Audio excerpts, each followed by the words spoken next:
for what he says is an amicable divorce from the European Union. Well, Mr Farage joins me now from Exeter. A very good afternoon to you. Good afternoon. Just explain to us what you mean by an amicable divorce from Europe.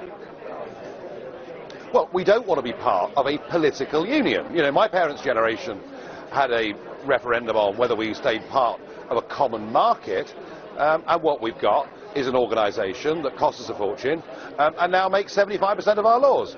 We don't want that. We want to be a self-governing country, so we divorce ourselves from the Union and we have a simple free trade agreement and we work together as good neighbours with Europe. And actually, we don't just want that for ourselves, we want this for the rest of Europe too. So you want the rest of Europe to leave Europe? Yeah, you know, that flag, that anthem and Herman Van Rompuy, what have they got to do with Europe? They've hijacked Europe. They say they're Europe. I don't believe they are. I think Europe is about different nation-states with their own languages, wines and cheeses.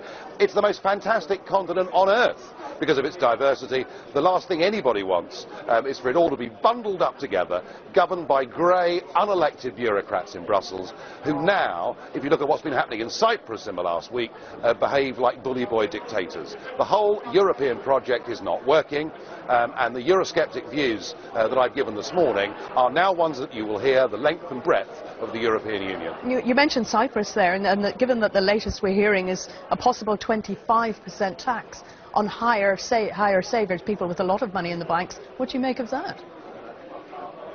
I think it's theft. There's no other way of putting it, is it? I mean, they are so desperate to keep the failing euro propped up that they're prepared now to resort to theft. And I think there is an important UK angle on this. There are 750,000 British people that own properties or live in Spain, and my message to them is get your money out of Spain while you can, because they'll come for you next.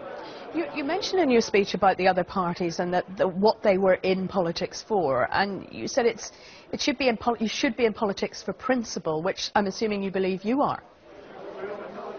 Well, I was in business, I wasn't in politics, I never intended to be in politics, but I saw three parties in my country effectively merge into one big Social Democrat party, happy to hand over control of this nation to the Brussels bureaucracy. I thought that was important, and I'm in politics for one simple principle. I believe the best people to govern Britain are the British people themselves. I believe we've been lied to consistently by generations of politicians about the true nature of the European Union, and I want to get my country back. I want us to be free, and I want my 4 children to grow up in a country that they can call their own. Let's look at the Eastleigh by-election. A success for your party. How much was the protest vote? Well, I mean, I met people the day after Eastleigh, and of course it's true that there are some people out there that want to stick 2 fingers up to the entire career, professional, political class of college kids that now run this country. I understand that.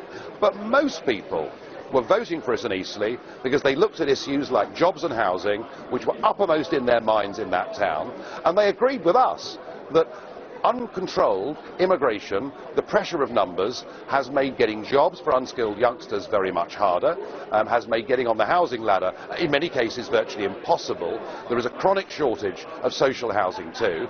And when you say to them, well, are you happy that next January we're going to open up the door to 29 million really poor people from Romania and Bulgaria, the answer is no, enough's enough, it's time we did something about this. And the only party advocating that we have a managed migration policy into Britain, that we only take people here who've got skills and something to contribute, is UKIP, because the other 3 are committed to membership of the European Union, which means total free movement of peoples. Now, you know, when the European Union were all relatively wealthy countries, that didn't matter, but now we've let very poor countries in, it really does. I wanted to just turn to press regulation, which your party was not part of considering this deal and agreeing to it. Just tell me why.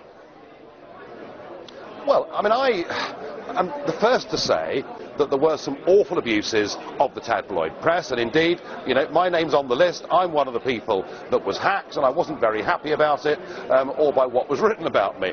But the point is that what the newspapers did was illegal.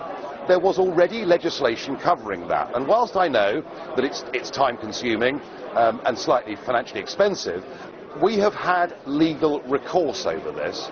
Now, I think the idea of perhaps having a royal charter, of trying to make the journalistic profession a bit prouder of who they are and what they do. That's a good idea, but I think if we have state regulation of the press, we will set up some great big quango, it'll cost a fortune, and it'll be used by politicians to try and suppress genuine debate in the media. I mean, was it a good thing or a bad thing that the Daily Telegraph came out with MPs' expenses? I would argue that it was a very good thing, and it was something the British public needed to know. And I would also argue, as somebody that's travelled all over the world, I genuinely believe we have the best free press in the world, and I don't want to see that damaged. And all the while we have legislation that protects us if they break the law. That, I think, is the right balance. I do not want freedom of speech suppressed.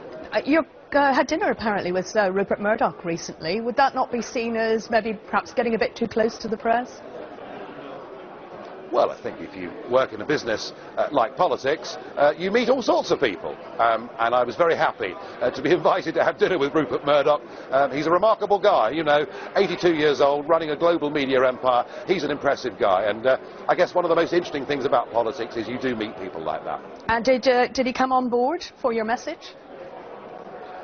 The conversation with Mr. Murdoch is entirely private, and I'm not going to share it with you or with anybody else, but I don't think it's a great secret that Mr. Murdoch takes very much the same view, particularly on despoiling our landscapes and seascapes with these monstrous, useless wind turbines. So, of course, there were some points of agreement.